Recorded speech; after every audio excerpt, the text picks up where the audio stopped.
오늘 이 시간에는 죄는 무엇인가, 죄에 대해서 함께 좀 살펴보는 시간을 갖도록 하겠습니다.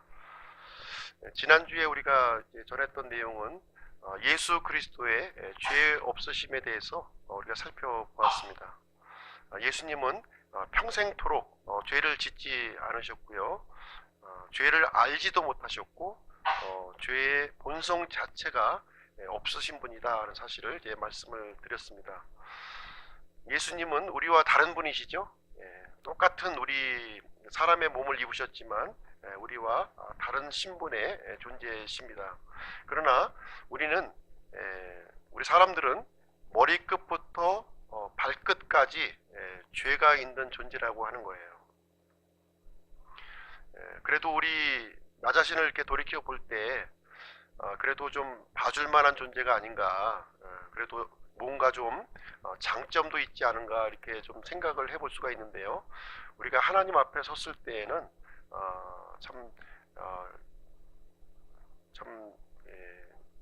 머리를 들 수가 없는 그런 끔찍한 죄악된 존재임을 성경은 우리에게 말씀해 주고 있습니다. 반면에 우리의 구원자 예수 그리스도는 죄가 없으신 분이다라는 사실을 말씀해 주고 있습니다. 우리가 이제 하루를 지내면서 여러 가지 경험도 많이 하게 되고요. 많은 사람들을 이제 만나게 됩니다. 숨도 쉬고 먹을 것도 먹고 또 걷고 있지만 항상 우리는 죄 속에서 살아간다 해도 이 과언이 아니겠습니다. 그래서 오늘 이 시간에는 죄의 실체에 대해서 한번 성경을 말씀을 보시면서 우리가 생각해보는 그런 시간을 갖도록 하겠습니다. 먼저 구약 성경에 나와 있는 죄의 개념에 대해서 한번 살펴볼 텐데요. 시편 32편 말씀을 한번 보시겠습니다. 구약 성경 시편 32편 말씀을 한번 보겠습니다. 시편 32편 5절 말씀인데요.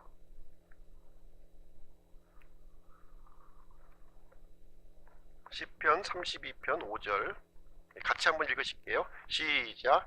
내가 주께 내 죄를 시인하고 내 불법을 숨기지 아니하며 또 이르기를 내 범법들을 주께 자백하리라 하였더니 주께서 내 죄의 불법을 용서하셨나이다. 셀라. 여기에 보시면 이 죄의 개념을 세 단어로 지금 이제 표현을 해주고 있는데요. 첫 번째 단어는 내 죄라고 하는 표현으로 되어 있고요.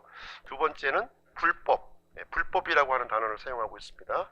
세 번째는 범법이라고 하는 단어를 사용하고 있습니다. 시편 32편 말씀을 통해서 이 죄의 개념을 세 단어로 지금 우리에게 설명해 주고 있는데요. 그러면 이 죄, 불법, 범법이라고 하는 단어가 어떤 의미를 가지고 있는지 한번 이것을 이제 한번 살펴보도록 하겠습니다. 먼저 죄라고 하는 단어를 한번 볼게요. 이 죄는 두 가지 의미를 가지고 있습니다. 이 죄의 첫 번째 의미는 무엇이냐면 어떤 이제 기준점, 표준점이 있을 때 거기에 미치지 못한다 하는 뜻을 가지고 있어요.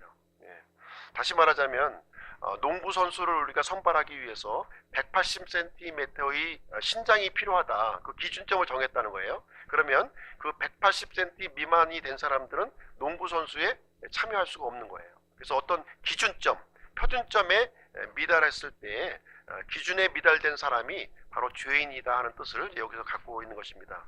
두 번째 죄의 개념은 어떤 개념을 갖고 있냐면 표적판이 있을 때 표적판에 이제 정중앙이 있죠. 우리가 이제 양궁 올림픽 종목에 양궁이 이제 있는데 이 양궁의 정중앙에서 비껴나갔을 때 그것을 이제 죄라고 이제 표현을 하고 있습니다. 그래서 이 죄라고 하는 이 의미는 기준점에 미달된다. 또 어떤 관역의 정중앙에서 이렇게 비껴나갔다 했을 때 그것을 이제 죄의 의미를 이제 가지고 있습니다.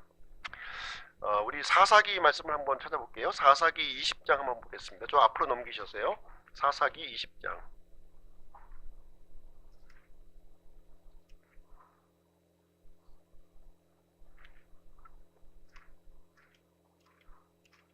사사기 20장 16절. 사사기 20장 16절 같이 좀 한번 읽어볼게요. 시작. 이 온 백성 가운데는 선정된 왼손잡이 700명이 있었는데 그들은 각각 무린매로 돌을 던져 머리털만큼도 빗나가지 아니하게 하는 자들이더라. 여기 이제 베냐민 지파에서 아주 뛰어난 용사가 있었는데 이 무린매를 아주 잘 던지는 그 용사들이 있었습니다. 왼손잡이 700명이 있었는데요. 이 무린매를 던지는데 머리털만큼도 빗나가지 않을 정도로 아주 정확하게 지금 던지는 그 이제 용사들이 선발되고 있는데요. 여기 이제 빗나간다. 빗나간다고 하는 의미가 바로 죄의 의미를 갖고 있는 거예요. 조금이라도 이렇게 목표물 해서 빗나간다면 그것은 죄에 해당된다 하는 의미가 성경적인 의미를 이제 가지고 있습니다. 자, 그러면 하나님께서 우리에게 요구하시는 그 기준점, 또 하나님께서 우리에게 쏘라고 하는 그 관역이 무엇인가, 그 부분 한번 그 말씀을 통해서 살펴보도록 하겠습니다. 마태복음 22장 한번 가서 보실게요. 마태복음 22장.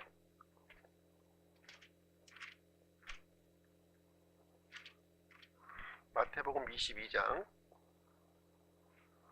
37절 말씀입니다. 22장 37절 같이 한번 읽겠습니다. 시작. 예수님께서 그에게 이르시되 너는 네 마음을 다하고 혼을 다하고 생각을 다하여 주 내 하나님을 사랑하라. 39절도 읽을게요. 시작. 둘째 명령은 그것과 같은 것으로서 너는 내 이웃을 내 자신과 같이 사랑하라 이니라. 하나님께서 우리 사람들에게 요구하는 이 기준점, 이 표적의 정중앙이 뭐냐면 하나님 사랑과 이웃 사랑에 대해서 우리에게 가르쳐주고 있는 말씀이에요. 이것을 우리에게 표적 내지는 기준점, 표준으로 우리에게 알려주시는 말씀이 되겠습니다. 그렇다면 하나님의 이 기준에 대해서 우리는 완벽하게 도달하고 있는가 하는 부분을 한번 생각을 해보겠습니다. 신약 성경에 의하면 모든 사람은 이 관역에서 빗나갔다 이렇게 말씀을 해주고 있습니다. 모든 사람은 이 기준, 하나님께서 정해주신 이 기준에는 도달하지 못했음을 우리에게 말씀해주고 있어요. 로마서 3장 23절에 모든 사람이 죄를 지어 하나님의 영광에 이르지 못하였다 이렇게 우리에게 말씀을 해주고 있습니다.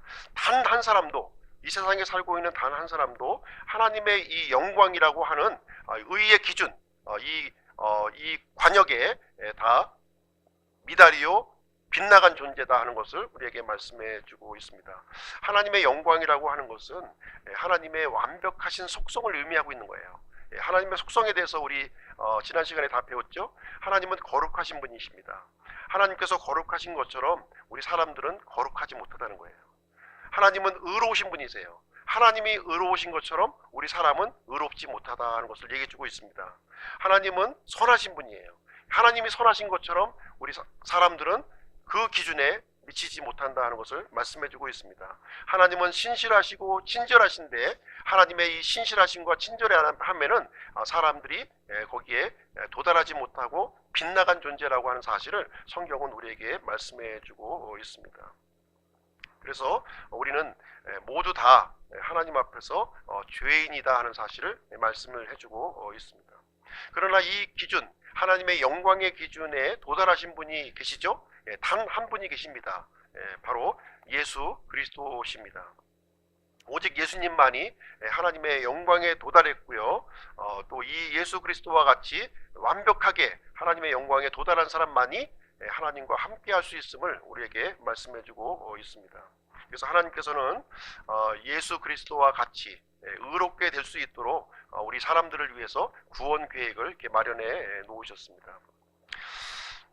자, 두 번째로 시편 32편 5절에 나오는 두 번째 단어를 한번 살펴보겠습니다. 불법이라고 하는 단어예요. 불법. 불법이라고 하는 단어인데요.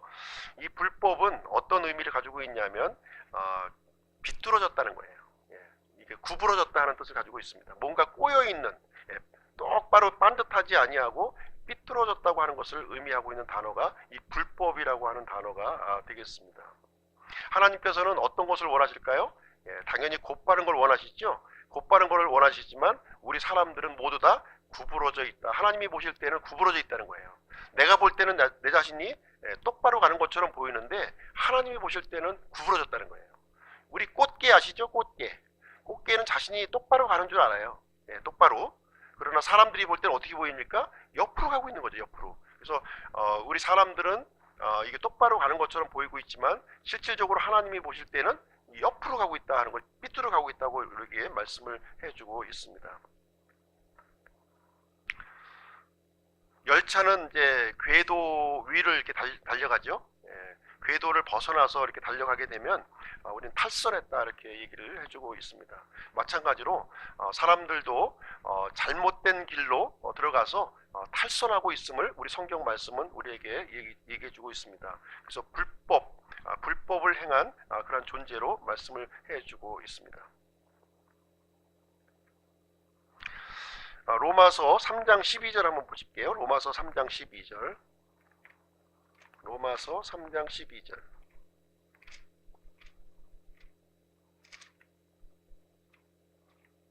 로마서 3장 12절. 같이 한번 읽겠습니다.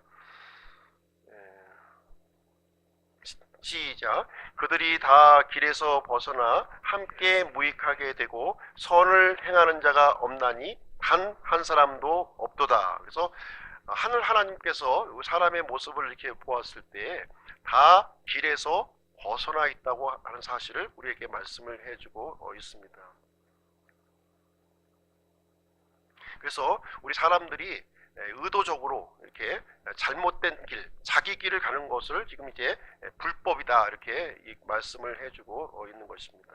그래서 이사야서 53장 6절에 보면 우리는 다 양 같아서 길을 잃고 각각 자기 길로 갔거늘 주께서는 우리 모두의 불법을 그에게 담당시키셨도다 이렇게 말씀해 주셨는데, 이 사람들이 이제 각각 가고 있는 자기의 길, 이것이 바로 죄의 길이고 불법의 길임을 우리에게 얘기를 해주고 있습니다.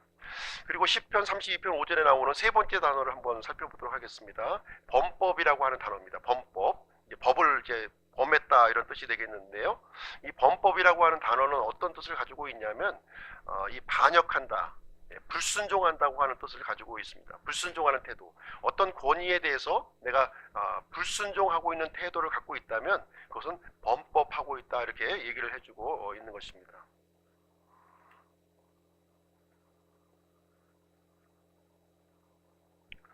우리 사람들의 특성을 보시게 되면요, 우리가 하나님의 권위 아래에 있기를 싫어하고 있어요. 누군가의 권위 밑에 있는 것을 싫어합니다. 좀 독립하기를 원하고 자유롭게 내가 내 의지대로 이렇게 행동하기를 이제 원하고 있습니다. 본성적으로 누군가의 권위 밑에 있는 것을 굉장히 싫어하고 있고요. 또 하나님의 통치 밑에 있는 것도 싫어해요.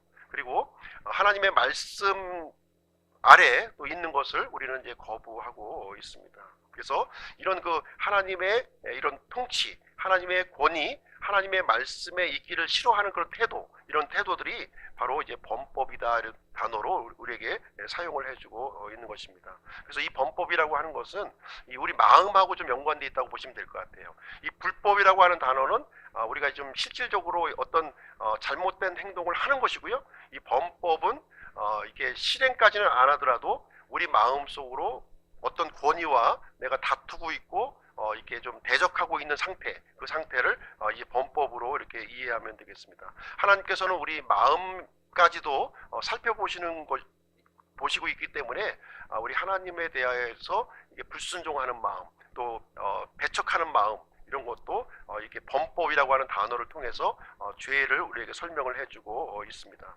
그래서 이 죄라고 하는 것은 기준치에 이렇게 미달되고 또 관역에서 벗어나고 또 잘못된 길을 또 행하게 되고 또 우리 마음속에서 거역하고 불순종하려고 하는 이 태도, 이 전체를 죄의 범주에 우리에게 두고 있는 것입니다. 그런 의미에서 이 세상에 살고 있는 모든 사람들은 이 기준점에 다 미달된 존재들이요, 다 이제 죄인이라고 우리에게 말씀을 해주고 있는 것입니다.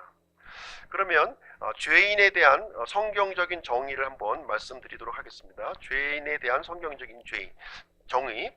그럼 죄인은 어떤 사람을 이제 얘기하고 있느냐 하는 것입니다. 첫 번째는 법을 어긴 사람들이 죄인이에요.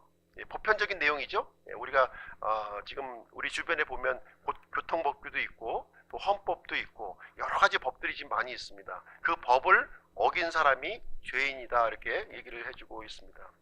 근데 문제는 단 한 가지만 죄를 지어도 죄인이라는 거예요.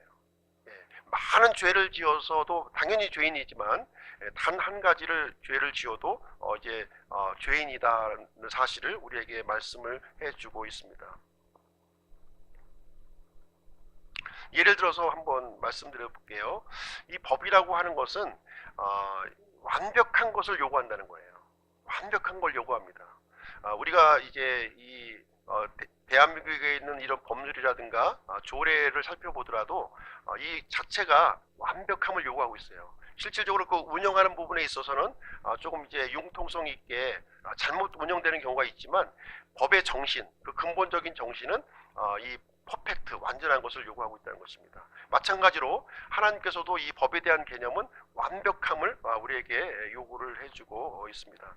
그래서 단 한 가지만 어겨도 이제 여기에는 죄인이 이제 되는 것입니다. 예를 들어서 한번 설명을 드리면 우리가 이제 99가지, 100가지의 법이 있다고 이제 가정했을 때 99가지를 잘 지켰어요. 내가 99가지 잘 지켰는데 단 한 개의 법을 실수로 그냥 어기고 말한 거예요. 그래도 성경은 우리에게 판단하기를 죄인이다 이렇게 판단을 한다고 하는 사실입니다.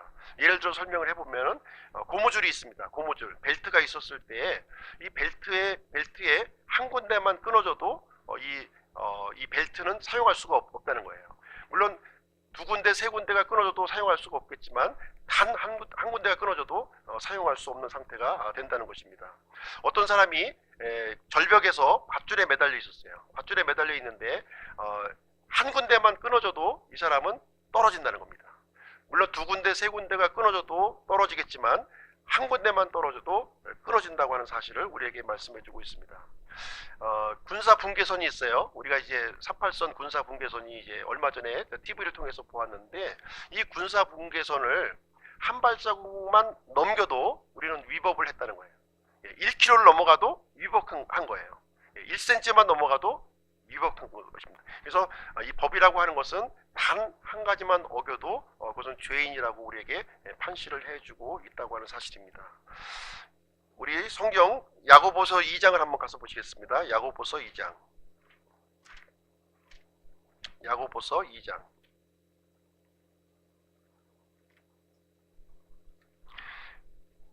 신약 성경 348쪽이고요. 야고보서 2장 10절 11절 한번 보겠습니다. 10절 11절 같이 읽을게요. 시작.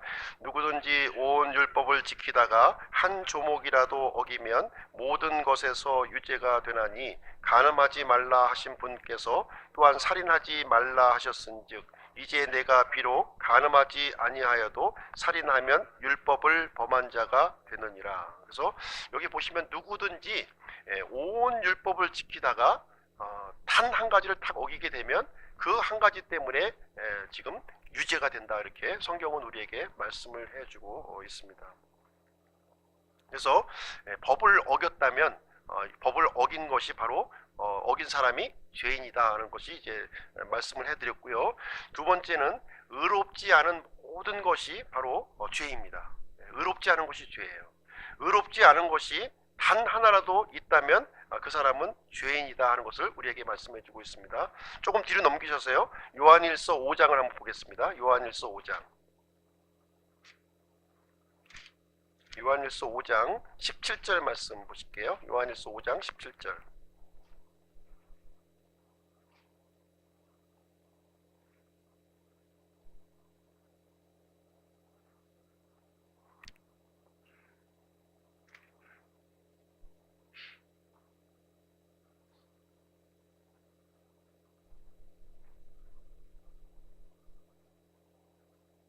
이 말씀이 아닌 것 같은데.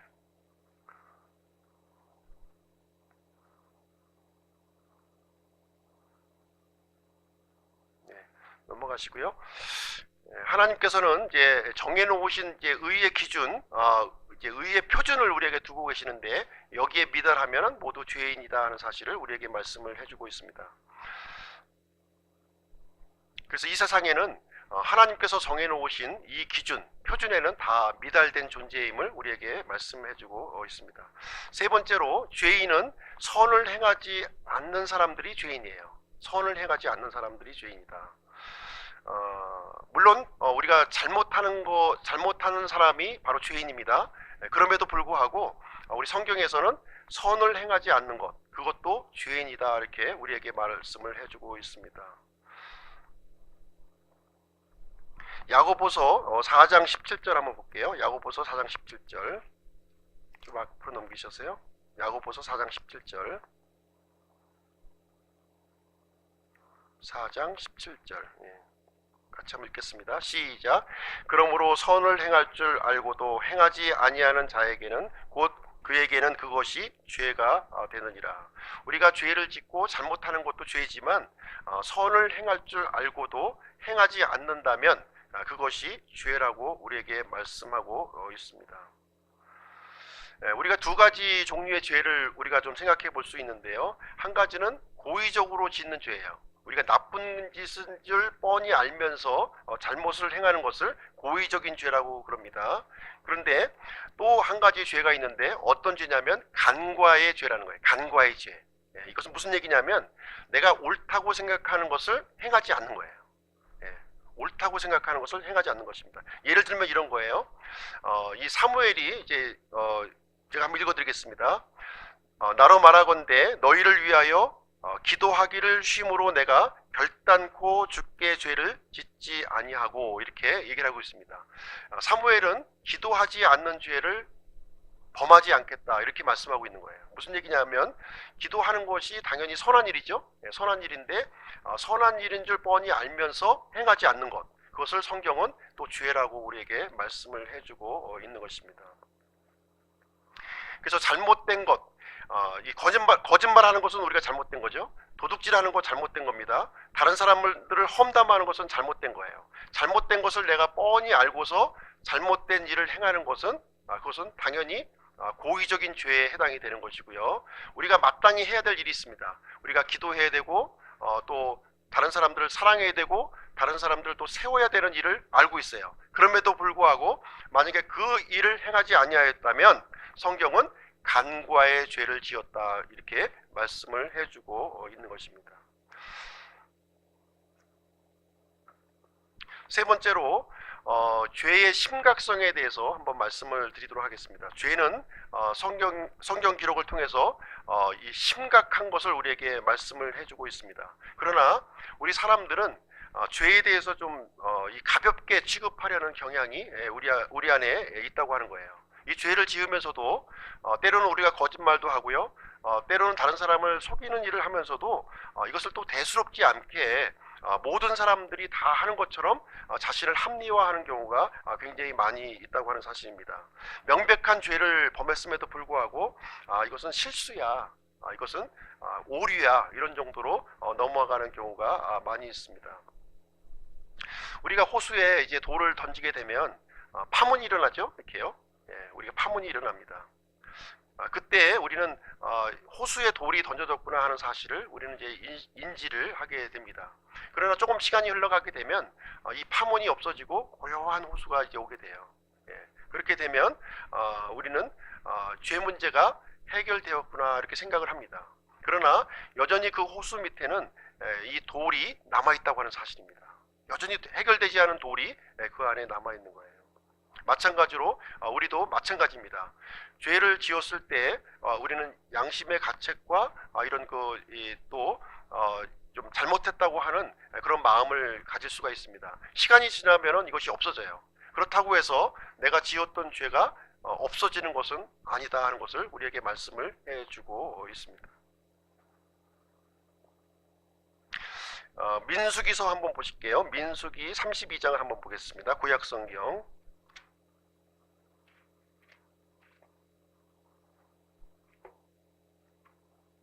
민수기 32장 23절입니다. 32장 23절. 같이 읽겠습니다. 시작. 그러나 만일 너희가 그의 그와 같이 하지 아니하면 보라 너희가 주께 죄를 지었으니 너희 죄가 너희를 찾아낼 줄을 분명히 알지니라. 하나님께 우리가 죄를 짓는 건데요. 너희 죄가 너희를 찾아낼 줄 분명히 알라 이렇게 우리에게 말씀을 해주고 있습니다. 우리가 한 번 지은 죄는요 없어지지 않는다는 거예요. 그 죄가 끝까지 나를 추적을 해서 나를 지옥으로 그 죄의 권능이 나를 지옥으로 이제 이끌어 간다 하는 것을 성경은 우리에게 말씀을 해주고 있습니다. 그래서 이와 같이 죄는요 매우 심각하고 치명적인 그 일을 우리에게 해주고 있다 하는 것입니다. 이 거룩하신 하나님 앞에서는 이 사람들의 이 죄라고 하는 것을 아주 심각하게 보신다는 거예요. 대충 뭐 그럴 수도 있다 이렇게 생각하는 것이 아니라 조그마한 잘못이라도 조그마한 티끌이라도 하나님께서는 절대로 용납하지 아니하시는 분이다 이렇게 말씀을 해주고 있습니다. 우리가 사람들 관계에서 이제 여러 가지 잘못과 죄를 범하게 되는데요. 실질적으로 그 죄는 하나님께 하는 것이다 이렇게 말씀하고 있어요. 성경 기록을 통해서 우리가 또 아는 죄도 짓고요, 또 모르는 죄도 이렇게 짓게 되는데 여러 가지 이 죄들이 실질적으로는 하나님을 대적하여 짓는 죄라고 우리에게 말씀을 해주고 있습니다. 관련 구절을 한번 찾아보겠습니다. 사무엘상 12장으로 한번 가서 보실게요. 사무엘상 12장. 사무엘상 12장 23절 12장 23절 같이 읽겠습니다. 시작. 또한 나로 말하건대 너희를 위하여 기도하기를 쉼으로 내가 결단코 주께 죄를 짓지 아니하고 선하고 바른 길을 너희에게 가르칠 터인즉. 사무엘이 기도하기를 쉬는 죄를 누구한테 죄를 졌다고 얘기합니까? 주께 죄를 짓지 아니한다 이렇게 말씀하고 있습니다. 기도하기를 쉬는 것이 바로 하나님께 죄를 짓는 것이다 이렇게 말씀을 해주고 있는 것입니다. 시편 51편도 한번 가서 보실게요. 좀 뒤로 넘기셔서 시편 51편 시편 51편 4절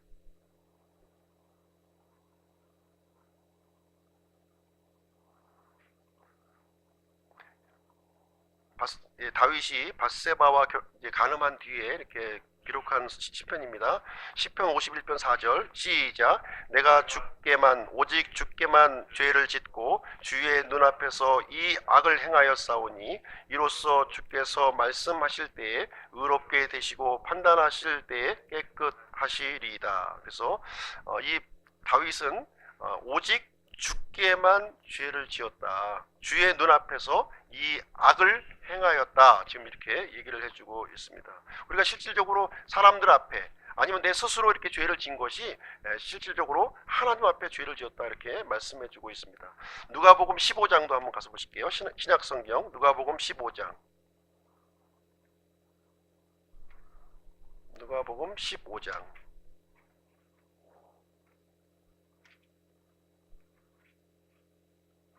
누가복음 15장 18절 누가복음 15장 18절 시작. 내가 일어나 내 아버지께 가서 그분께 이르기를 아버지 내가 하늘을 대적하여 죄를 짓고 아버지 앞에 죄를 지었사오니. 그래서 이 집 나간 탕자가 이제 회개하고 집으로 돌아올 때 누구에게 죄를 졌느냐? 바로 하늘에게 죄를 지었다 이렇게 지금 이제 고백하는 장면이 여기에 나오고 있습니다. 우리는 이 죄에 대해서 너무 가볍게 여기는 경향이 있다는 거예요. 가볍게 우리는 여기고 있습니다. 우리가 이 하나님의 이 거룩하심, 하나님의 이 순수하심, 순결하심을 바라볼 때 우리는 죄가 얼마나 끔찍한 것인가 하는 것을 우리는 발견하기 시작을 한다고 하는 사실입니다. 그래서 하나님의 이 거룩하심과 이 죄의 끔찍함은 서로 비례한다는 거예요. 하나님의 이 거룩하심을 우리가 알아가면 알아갈수록 우리의 죄가 너무나 흉악하고 나는 아주 구제받을 수 없는 흉악한 죄인이라고 하는 사실을 발견한다는 거예요. 하나님의 거룩하심과 멀어지면 멀어질수록 나는 뭔가 봐줄 만한 사람이고 굉장히 의로운 사람으로 여깁니다. 그러나 하나님에 대해서 알수록 우리는 점점 흉악한 나의 모습을 발견한다는 것을 말씀해주고 있습니다. 하나님께서는 이 죄의 끔찍함에 대해서 우리에게 이제 알려주시기를 원하는데요. 얼마큼 끔찍하냐? 세 가지 증거를 통해서 죄가 끔찍하다고 하는 사실을 우리에게 이제 알려주고 있습니다. 시청각 자료를 통해서 우리에게 이제 알려주시고 있는데요. 첫 번째 그 증거는 무엇이냐면 천사의 증거예요. 천사의 증거. 천사 루시퍼라고 하는 천사가 있었는데요. 이 루시퍼라고 하는 천사는 단 한 가지 죄를 범했어요. 단 한 가지 죄를 범했습니다. 그 결과 엄청난 결과를 초래했는데 불호수의 영원한 형벌을 받게 되었다는 거예요. 죄는 하나님 앞에서 죄라고 하는 것은 매우 심각하다고 하는 사실을 우리에게 말씀해주고 있습니다. 루시퍼뿐만 아니라 수많은 천사들이 이 루시퍼의 반역에 가담을 했고 마귀들이 되었습니다. 이 잘못된 결정, 하나님을 반역하는 결정, 이 한 가지 때문에 엄청난 파멸의 길로 가게 되었음을 성경 기록은 우리에게 말씀해주고 있습니다. 두 번째 증거는 무엇이냐면요, 사람을 통해서 우리에게 알려주고 있다는 거예요. 사람을 통해서 첫사람 아담은요, 먹지 말라고 한 과일을 먹었습니다. 그렇죠? 먹으면 죽는다고 하는 그 과일을 먹었습니다. 어떻게 보면 아담의 이 행동은 대수롭지 않은 그런 일이라고 볼 수도 있습니다. 단지 과일 하나 먹은 것 뿐이에요. 과일 하나 먹은 것 뿐입니다. 그러나 이 아담의 불순종, 죄악된 행위, 이 한 가지로 말미암아 죄와 사망이 이제 왔다고 하는 사실입니다. 뿐만 아니라 온 인류가, 아담을 포함한 모든 인류가 하나님과 분리되었고 영원한 형벌 가운데 들어갔음을 성경 기록은 우리에게 알려주시고 있는 거예요. 세 번째 또 증거를 우리에게 또 죄가 끔찍하다고 하는 증거를 또 제시해주고 있는데요. 그 증거는 무엇이냐면 갈보리 십자가 위에서 이제 죽으신 예수 그리스도입니다. 예수 그리스도를 통해서 죄가 끔찍하다고 하는 사실을 우리에게 알려주고 있습니다. 이 아들 하나님께서 죄 없이 쓰신 아들 하나님께서 이 죄 문제 때문에 사람의 몸을 입고 이 땅에 오셨고요.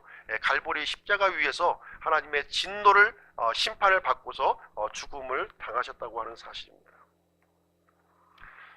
죄가 이토록 심각하다고 하는 사실을 이 아들 하나님의 이 십자가 사건을 통해서 우리에게 알려주고 있는 거예요. 그래서 하나님은 절대로 털끝만큼의 죄도 간과하시는 분이 절대로 아니다는 것입니다. 이 죄 문제는 반드시 해결해야 함을 하나님께서는 우리에게 요구를 하고 계시고 있습니다. 그래서 우리는 십자가를 우리가 가볍게 여기지 아니한다면 결코 죄를 가볍게 여기지 아니할 것입니다. 네 번째로 죄는 분리를 가져온다는 거예요. 죄는 분리를 가져옵니다. 사람은 원래 하나님께서 창조하셨을 때 하나님과 이런 친밀한 관계를 가지도록 우리 사람을 이제 창조를 해 주셨습니다. 그래서 이 사람은 창조주 하나님을 알고 이 창조주 하나님을 사랑하고 또 하나님의 이 뜻을 수행할 수 있는 그런 복된 존재로 창조가 되었습니다. 그러나 이 죄 문제, 하나님과 사람 사이에 죄 문제가 들어옴으로 말미암아 이 아름다운 관계, 친밀한 관계가 완전히 깨어져 버렸다고 성경은 우리에게 말씀을 해주고 있습니다. 우리 다 같이 이사야서 59장 말씀 한번 보시겠습니다. 구약성경 이사야 59장.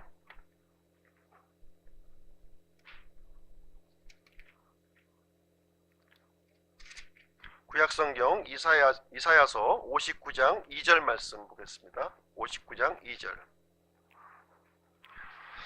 같이 읽겠습니다. 시작. 오직 너희 불법들이 너희와 너희 하나님 사이를 갈라놓았고 너희 죄들이 그분의 얼굴을 너희에게 숨겼으므로 그분께서 듣지 아니하시리라. 하나님과 사람 사이에 이렇게 분리가 일어났는데요. 하나님께 문제가 있는 것이 아니라는 겁니다. 하나님께 문제가 있는 것이 아니라 이 사람에게 문제가 있음을 얘기를 해주고 있습니다. 어떤 사람이 주유소에 이렇게 들어가서 이제 기름을 넣고 이제 주유소 직원이 이제 서비스로 앞유리창을 이렇게 닦아준 거예요. 앞유리창을. 근데 여전히 앞유리창을 이렇게 열심히 이렇게 닦아줬음에도 불구하고 지저분한 거예요. 그래서 다시 이 주유원을 불러가지고 다시 한번 좀 닦아라. 이제 계속 더럽다 이제 하면서 요청을 했습니다. 또 닦았어요. 유리창을. 여전히 더러운 거예요. 여전히. 그래서 보니까 이 앞유리창이 더러운 것이 아니라 그 안쪽에 운전석 쪽에 있는 안쪽에 유리창이 지저분했던 거예요. 그렇죠? 예. 그래서 이 하나님께 문제가 있는 것이 아니라 우리 사람 쪽에 이 죄와 불법 때문에 하나님과 사람 사이의 관계가 이렇게 단절되었다고 하는 사실을 성경은 우리에게 말씀을 해주고 있습니다. 그래서 사람은요, 하나님께서 주신 자유의지를 잘못 사용했다는 거예요. 예, 잘못 사용했습니다. 하나님의 뜻을 불순종하고 죄를 짓는 데에 이 자유의지를 사용했다 이렇게 말씀해주고 있습니다. 그래서 그 결과 끔찍한 결과가 이렇게 오게 되었다는 거예요. 모든 사람들, 하나님과 분리되어 있는 모든 사람들은 바로 하나님의 영광에 이르지 못하고 선을 행하는 사람이 단 한 사람도 없다고 하는 사실을 성경은 우리에게 알려주고 있는 것입니다. 하나님과 분리된 사람의 모습은 마치 이제 이것과 같습니다. 전원이 꺼진 전구담화와 같다는 거예요. 전원이 꺼진 전구담화와 같다. 하나님과 이렇게 분리된 사람의 모습은 마치 불 꺼진 전구담화와 같다고 하는 사실입니다. 그래서 하나님과 연결되어 있지 않아서 영적인 죽음을 맞이했음을 성경은 우리에게 말씀해주고 있습니다. 사람은 하나님과 연결되어 있을 때 가장 밝은 빛을 이제 드러낼 수가 있고요. 그 아주 하나님과의 아름다운 관계를 우리가 누리면서 살아갈 수 있는 존재입니다.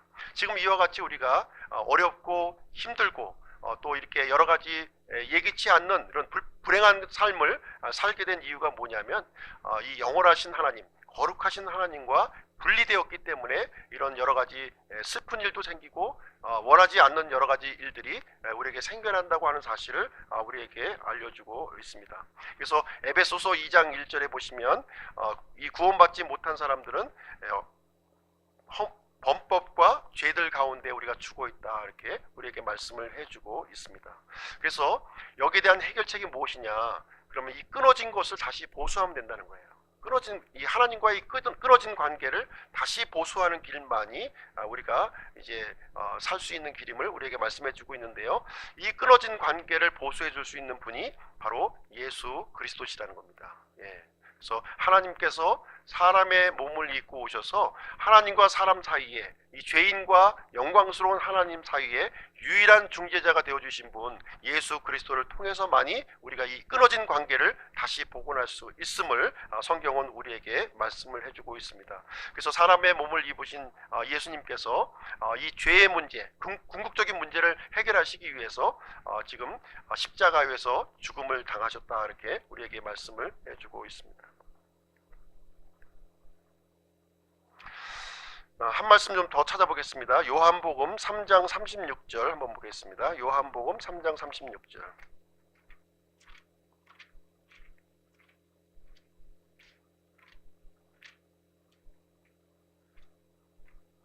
요한복음 3장 36절.